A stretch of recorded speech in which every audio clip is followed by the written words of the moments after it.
Nung unang panahon, meron tayong tinatawag na plancha, di uling, at ano pa ito? Ayan, ito, telepono.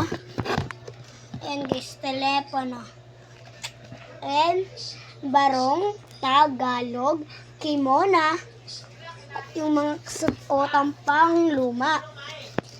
Kasuotang Pilipino, baro at saya. Sinaunang kagamitan. Ayun guys, wish about to learning. Kung ano yung sinaunang kagamitan, meron tayo niyan guys. Hanggang ngayon, tinatago ng ating lola at hindi pinapabayaang mawala. Ang plancha di uling rati ay sobrang bigat, sabi sa akin ng aking guro. Ngayon, ako ay grade 2, dapat grade 4. Ang bilis ko sanang tatangkad, kaso nag-stop ako nung pandemic. 8 na ako, dapat grade 4. Yung may kasabay ako, 8 siya, grade 3, 8 pa rin siya ngayon, grade 4. Ano sa tingin nyo? Mali ako o tama?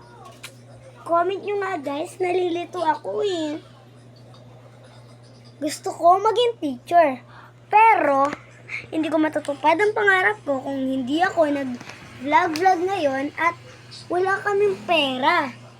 Medyo mahirap kasi nagagastusin pa si mama, ang dami gastusin ni mama, tapos si papa may utang. Ano kayang aanuin ko? Siguro pag grade 2 ako, stop ako. Siguro hindi naman ako i-stop. Sana pag grade 3, sana makuha ko na agad yung silver button na na pinapangarap ko. Mag 1K subscriber na sana. Guys, subscribe na kayo dito sa channel ko. Love you guys. Mwah! Mwah! Love you all guys. Subscribe kayo sa akin ha. Gusto ko mag-subscribe kayo. Parinig nga, magsusubscribe ba kayo? Wala naman kayo sinasabi. Sabihin nyo na lang, opo, yon. Kasi, pangarap ko maging teacher. So, magbibideo tayo ng teacheran.